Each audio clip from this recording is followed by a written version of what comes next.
सब ने मेरी राम राम भाई। जय हमारी संस्कृति, जय हमारे गांव। मैं सु विक्की हरियाणवी और चुनावी दंगल के तहत थारे से हम फिर आए। हाँ, आज हमारे गला जो शख्सियत हैं वो झज्जर के वरिष्ठ पत्रकार संजय भाटिया जी। भाटिया जी राम राम। राम राम। आज हम चर्चा करेंगे थोड़ा सा मंत्रिमंडल जो विस्तार होया है, जो नायब सिंह सैनी मुख्यमंत्री का आज दूसरा मंत्रिमंडल, आज संभावित जितने भी चेहरे हैं उनके ऊपर चर्चा करेंगे। और पहले जो बने हैं 5 मुख्य जो मंत्री बने हैं जिनको मंत्री पद दिया गया उनके ऊपर चर्चा करेंगे। भाटिया जी के रहा, सबसे पहले तो बात करेंगे अनिल विज की। अनिल विज को ना तो पहले उसमें कुछ दिया गया और ना दूसरे उसमें, इसका क्या कारण रहा? देखिए, अनिल विज जो हैं बड़े पुराने कार्यकर्ता रहे हैं बीजेपी के, और उन्होंने खुद भी कह दिया कि मुझे अभी ना मंत्री पद चाहिए ना कुछ भी चाहिए। मैं भाजपा का एक कर्मठ कार्यकर्ता हूँ, कार्यकर्ता के रूप में काम करता रहूंगा।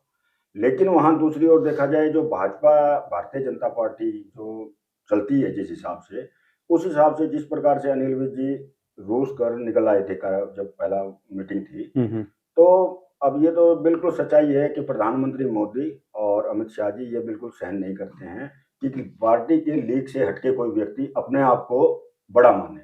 तो एक मेन वजह ये भी रह सकती है कि अनिल विज जी की अब उम्र भी हो चुकी है।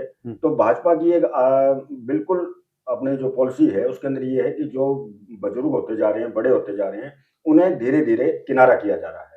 तो एक तो ये लगा सकते हैं कि उन्हें किनारा किया गया।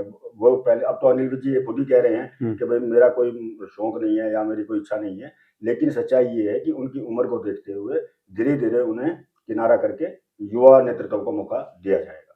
जिस तरीके से पिछला जो मंत्रिमंडल था मनोहर लाल खट्टर का, उसमें टोटल 9 मंत्री थे, एक उसमें उप मुख्यमंत्री ने मिला था, तो जिसमें से 5 को पहले शपथ दिलवा दी गई थी। 5 शपथ लेने वालों में कंवरपाल गुर्जर जी थे, मूलचंद शर्मा जी, रणबीर सिंह चौटाला, जयप्रकाश दलाल और बनवारी लाल, इनको शपथ दिला दी थी। उनमें बचे थे कमल गुप्ता और देवेंद्र बबली और अनिल विज। अनिल विज का पत्ता वहीं साफ हो लिया।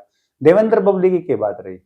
देखिए, देवेंद्र बबली जेजेपी पार्टी से विधायक चुने गए थे। उनका एक जेजेपी का और बीजेपी का जब गठबंधन था, तो उस गठबंधन के तहत वहाँ से लेना था।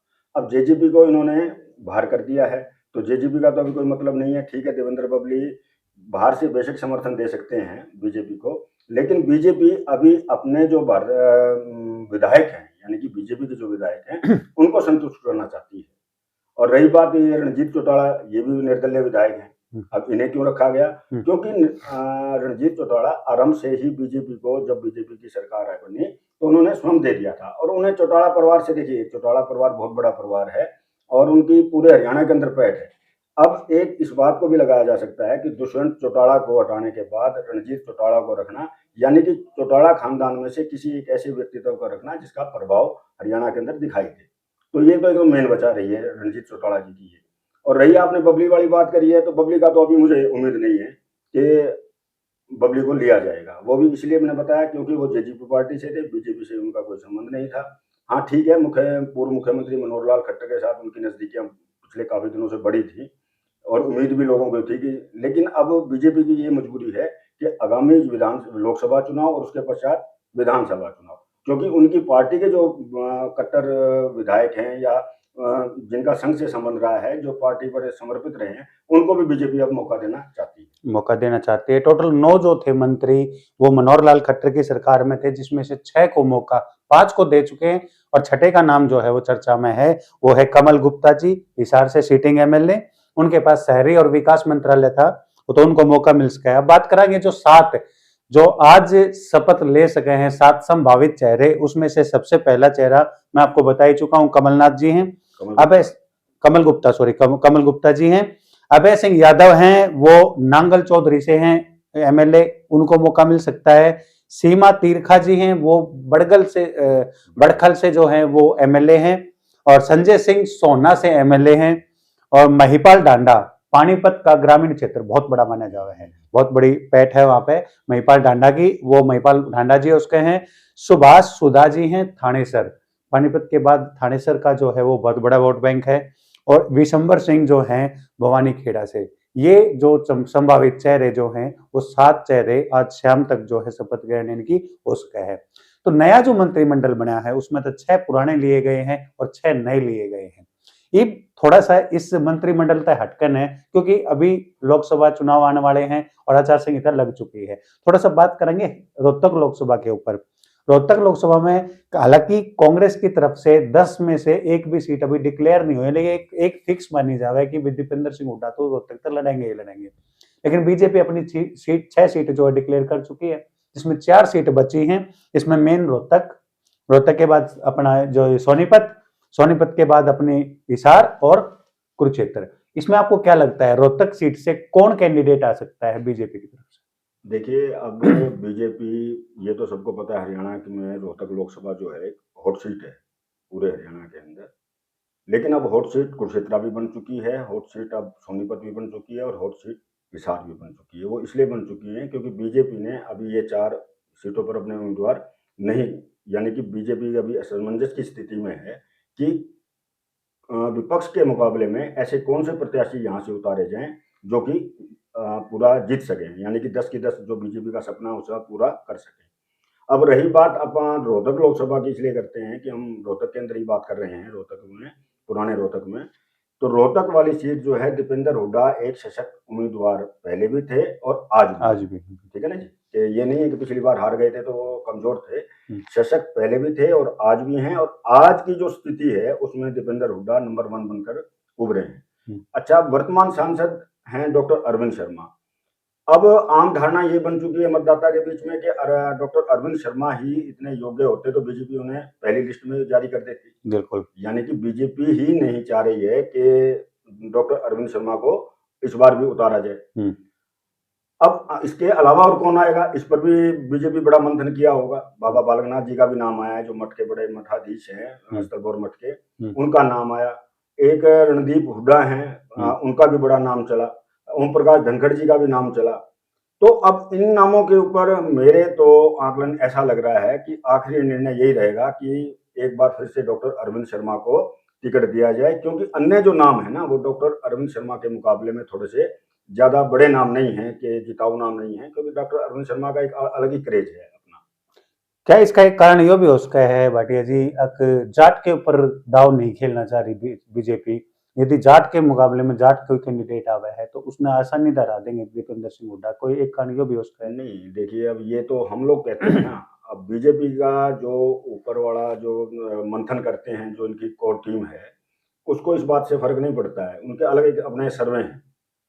अब हम, मुझे भी कोई आश्चर्य नहीं होगा कि इनके दीपेंद्र हुड्डा के मुकाबले कोई जाट कैंडिडेट भी आ जाए। ये तो हम धारणा बनाते हैं कि जाट को अब बीजेपी का जैसे नहीं बनाना चाहेगी, क्योंकि टिकटें वो वोट जो है कट जाएंगी। लेकिन बीजेपी एक अलग थ्योरी से, जिस प्रकार से मैं तो ये मानता हूँ, पिछले 3 विधानसभा चुनाव में मध्य प्रदेश, राजस्थान और छत्तीसगढ़, उसके बाद बीजेपी की जो एक सोच है ना आम आदमी के बीच में पहुंचने लग गई। बीजेपी में कुछ असंभव नहीं है।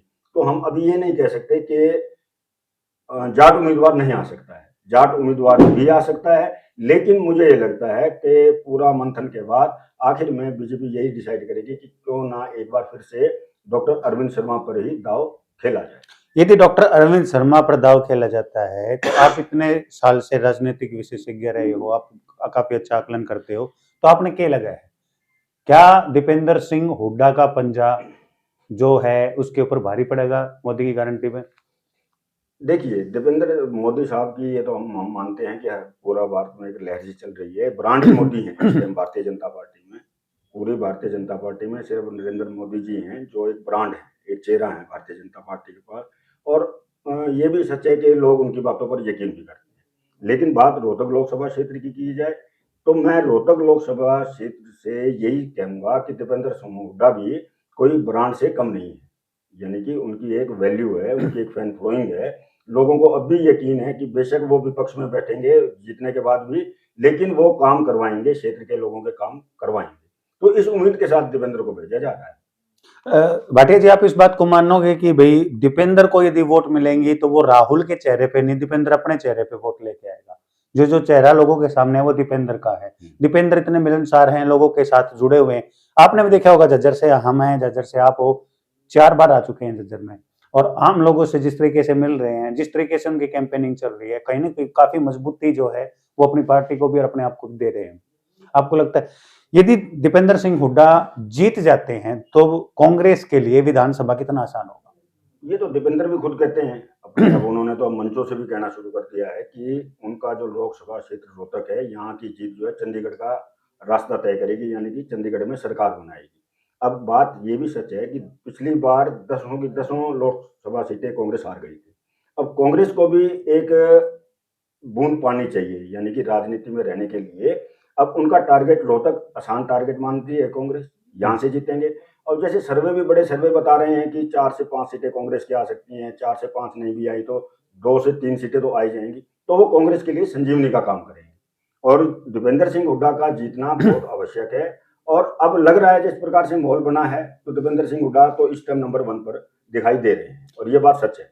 जिस तरीके से हरियाणा के मुख्यमंत्री मनोहर लाल खट्टर को बेदाग छवि के माने जाए हैं, आज तक के सबसे अच्छे मुख्यमंत्री भी कहे हैं, उनको हटाया गया है, उससे हरियाणा की पंजाबी कम्युनिटी काफी नाराज है। उसका प्रभाव कितना पड़ सका है लोकसभा चुनाव में? पहले लोकसभा की बात करेंगे। देखिए, हम ये नहीं कह सकते कि पूरी पंजाबी कम्युनिटी जो है वो एकदम नाराज है, क्योंकि अब स्टार्टिंग में तो पंजाबी समुदाय को ऐसा लगा था कि उनके साथ धोखा किया गया है, यानी कि उनका एक आदमी को हटा। लेकिन जिस प्रकार से प्रधानमंत्री की और मनोहर लाल जी की बिल्कुल नजदीकियां दिखाई थी, और अब लोगों को ये उम्मीद बनी है कि लोकसभा सीट अगर मनोहर लाल जी जीतते हैं तो उन्हें केंद्र में बहुत अच्छा पद मिलने जा रहा है। कोई ऐसा केंद्रीय मंत्रिमंडल में लिया जाएगा अगर भाजपा सरकार में आती है, तो जो पहले स्टार्टिंग में नाराजगी थी वो धीरे धीरे अब थोड़ी कम होती जा रही है, क्योंकि लोग मान चुके हैं कि मनोहर लाल खट्टर का जो संबंध है प्रधानमंत्री के साथ, जैसे प्रकार से गुड़गांव रैली में प्रधानमंत्री आए थे और उन्होंने बड़ी पीठ थपथपाई थी मनोहर लाल जी की। और मनोहर लाल जी ने भी देखिए, वो तो उन्होंने खुद कहा कि मैं एक फकीर आदमी हूँ, मुझे कोई राजनीति से कोई मतलब नहीं। जिस तरीके से उन्होंने अपना सब कुछ दान दे हाँ, दिया, दान भी कर प्रधानमंत्री दिया। राज कोष में पुस्तकालय के लिए अपना घर भी दे दिया, उस तरीके से एक बड़ी मिसाल पेश करी है हाँ उन्होंने। जी, हाँ जी। और जिस तरीके से उनको मंत्रिमंडल की तरफ जो है सरकारी सेंट्रल गवर्नमेंट की तरफ लेके जा रहे हैं, सांसद की जो टिकट दी है करनाल से, वो तो निश्चित तौर पे उनका गढ़ है, वहां से तो जीतना मतलब उनका बहुत बड़े मार्जिन से जीत जो हासिल करेंगे। क्या थोड़ी जल्दबाजी होगी, लेकिन क्या प्रधानमंत्री नरेंद्र मोदी की ये आखिरी पारी है? क्या अगली पारी में मनोहर लाल खट्टर प्रधानमंत्री के रूप में? देखिए, प्रधानमंत्री के बहुत करीबी है मनोहर लाल जी, और जिस प्रकार से प्रधानमंत्री की सोच है कि ईमानदार और स्वच्छ छवि का व्यक्ति होना चाहिए, तो मनोहर लाल खट्टर से मैं तो मानता हूं कि इससे बेहतर कोई व्यक्ति नहीं है। मनोहर लाल जी को 9.5 साल का एक अनुभव भी हो चुका है प्रशासन चलाने का, और कोई ऐसा रत्ती भर भी उनके ऊपर आरोप नहीं है। तो मुझे भी ऐसा लगता है कि पहले इन्हें केंद्र में लेके, और अगर प्रधानमंत्री बनाने की बात आएगी तो मनोहर लाल खट्टर जी का नंबर 1 पे नाम रहेगा। ये मैं भी मानता हूँ, क्योंकि जिस प्रकार से प्रधानमंत्री की सोच है ना, ईमानदारी की सोच है, और वो तो मनोहर लाल जी 9.5 साल में रत्ती भर भी दाग ना होना, तो ये बहुत बड़ी उपलब्धि है। बिल्कुल, बहुत बड़ी बात है कि 9.5 साल के अंदर एक भी केस ऐसा नहीं आया जिसमें किसी मुख्यमंत्री के ऊपर मतलब मनोहर लाल खट्टर के ऊपर कहीं ना कहीं उंगली टिके। हालांकि जो भर्तियां हैं वो बेशक से जो कोर्ट में अटकी हुई हैं, लेकिन उसमें कहीं भी मुख्यमंत्री का कोई फॉल्ट नहीं है, वो अलग बात है, वो चलता रहा है।